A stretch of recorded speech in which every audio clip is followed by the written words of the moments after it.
En los sondeos de opinión de la última semana sobre la intención de voto para la próxima elección presidencial, sigue ganando terreno el exgobernador de Antioquia frente a sus oponentes. Hoy en Agenda CMI iniciamos con el doctor Álvaro Uribe Vélez una serie de diálogos con los aspirantes a la primera magistratura del país.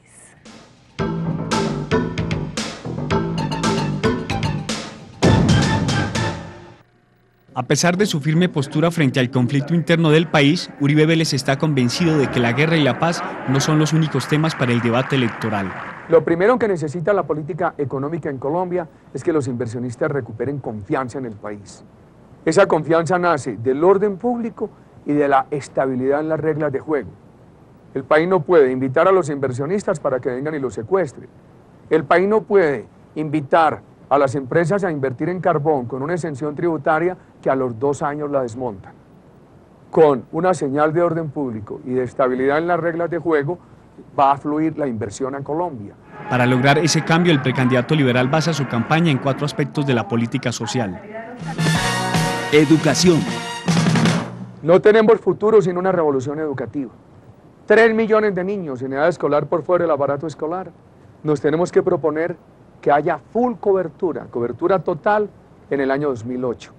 Eso requiere, más que afianzar la educación pública, crear un gran concepto de educación popular, mejorar los maestros y los colegios oficiales y dar alternativas.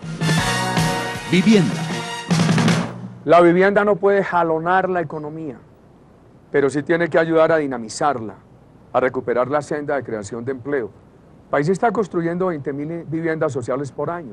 Necesitamos construir 100.000 viviendas sociales por año. Se requiere, para acabar la piratería en el manejo de los subsidios de vivienda, que todos sean administrados por las cajas de compensación familiar. Empleo.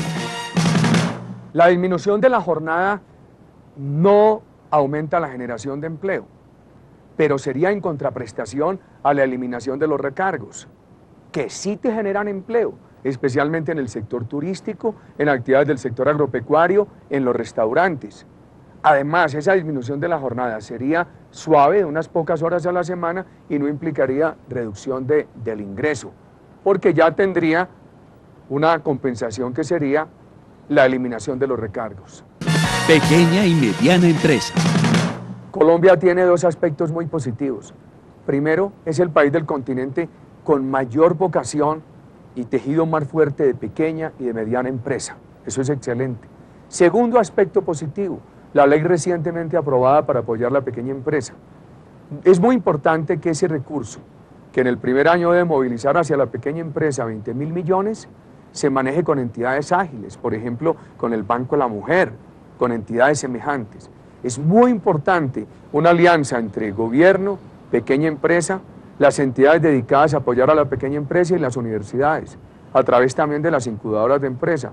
Para alcanzar todas estas aspiraciones, Uribe Vélez propone que los recursos salgan de un recorte sustancial del aparato estatal. Para financiar lo social, yo he propuesto una ley 012 al revés, que en lugar de debilitar educación y salud, recorte Congreso, recorte consulados, recorte embajadas, cierre contralorías, cierre algunas de las superintendencias.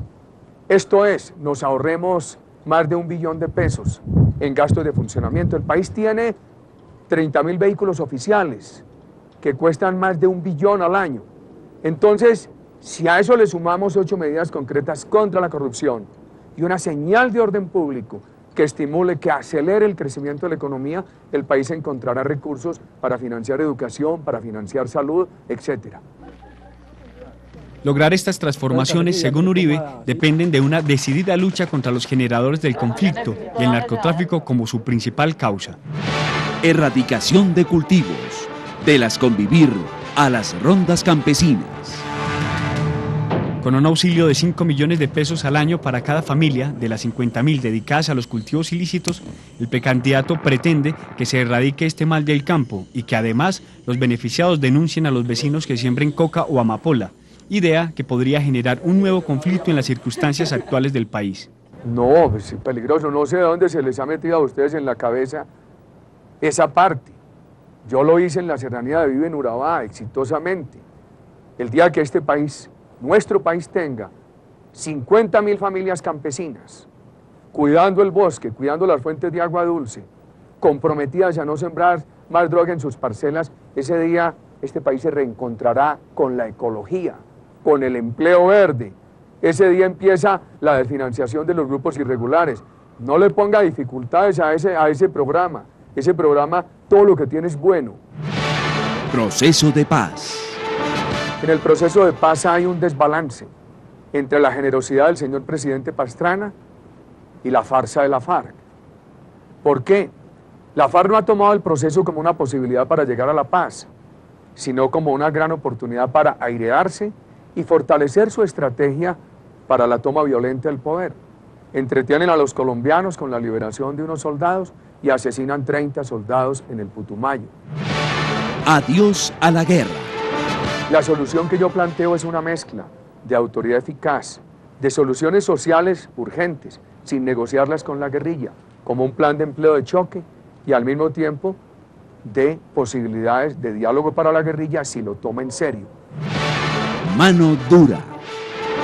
Siempre he hablado de la necesidad de no llevar a Colombia al polo del diálogo claudicante ni al otro extremo de la guerra arrasada. He dicho que con autoridad democrática, eficaz, con suficiente fuerza pública, con decisión presidencial, con un presidente como primer soldado de la patria, con 1 millón de ciudadanos apoyando la fuerza pública transparentemente, ese día empieza el final de la guerrilla, la desintegración de los paramilitares y la recuperación de los derechos humanos. La mejor opción. No desacredito a los demás ni a sus productos para acreditar el mío. Yo estoy jugado, tengo toda la determinación de enfrentar a los violentos, de buscar la tranquilidad, de poner en marcha un plan de empleo no clientelista, de derrotar la politiquería y de poner en marcha 8 medidas concretas contra la corrupción.